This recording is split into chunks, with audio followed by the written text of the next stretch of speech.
নমস্কাৰ, মোৰ নাম শ্ৰী দীপু গগৈ। মই বালিজান শংকৰজ্যোতি উচ্চ মাধ্যমিক বিদ্যালয়ৰ ছাত্ৰ। মই ক্লাছ 9ত পঢ়ো। মই ভকেল ফৰ লোকেলৰ বিষয়ে কম। মই ভকেল ফৰ লোকেলত বাঁহৰ বিষয়ে কম। বাঁহ হ'ল এবিধ অসমৰ অমূল্য সম্পদ। বাঁহেৰে বিভিন্ন ধৰণৰ বস্তু বনোৱা হয়।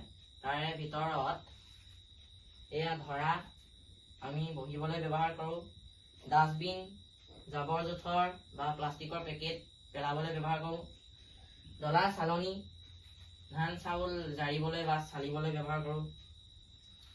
এয়া গোবৰ পাচি, খৰাহি। গোবৰ পাচি আমি গোবৰ পেলাবলৈ বা জাবৰ জোথৰ পেলাবলৈ ব্যৱহাৰ কৰোঁ। আৰু খৰাহি আমি দৈনন্দিন জীৱনত চাউল ধান থবলৈ ব্যৱহাৰ কৰোঁ। আৰু এয়া বিচনী। বিচনী আমাৰ গৰম দিনত বিশেষকৈ প্ৰয়োজন হয়, গৰম লাগিলে বিচিবলৈ। তাৰপিছত এয়া হ'ল বৰ চেৰেকী, যিটো ববিন ল'বলৈ ব্যৱহাৰ কৰা হয়। তাঁতৰশালৰ, এইবিলাক তাঁতৰশালৰ সামগ্ৰী হয়। এইটো সৰু চেৰেকী। সৰু চেৰেকী বৰ তুলিবলৈ ব্যৱহাৰ কৰা হয়। আৰু এইটো লেটাই সূতা লেটিয়াবলৈ ব্যৱহাৰ কৰা হয়, যিবোৰ তাঁতৰশালৰ সামগ্ৰী। আৰু তাৰপিছত এয়া চিৰি তাঁত বাতি কৰোঁতে ব্যৱহাৰ কৰা হয়। এয়া হলি, যিবোৰ বৰ তোলোতে ব্যৱহাৰ কৰা হয়।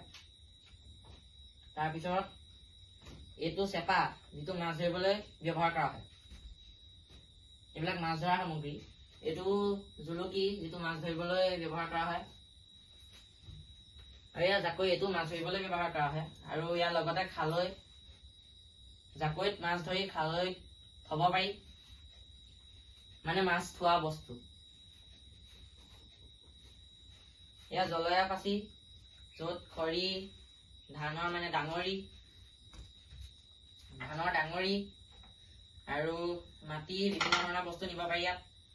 আৰু ইয়াত টুকুৰি, আমি বিশেষকৈ চাহপাত ছিঙিবলৈ ব্যৱহাৰ কৰোঁ। আৰু বাঁহেৰে এয়া আমাৰ বাঁহৰ দৰ্জাও বনাবলৈ পাৰি। তাৰপিছত বাঁহেৰে বিশেষকৈ বিভিন্ন ধৰণৰ বিহুৰ সামগ্ৰী তৈয়াৰ কৰা হয়।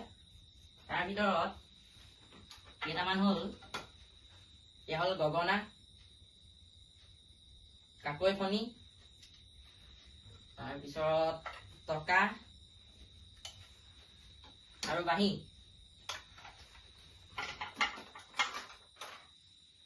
আৰু এনেদৰে আমি এই বাঁহৰ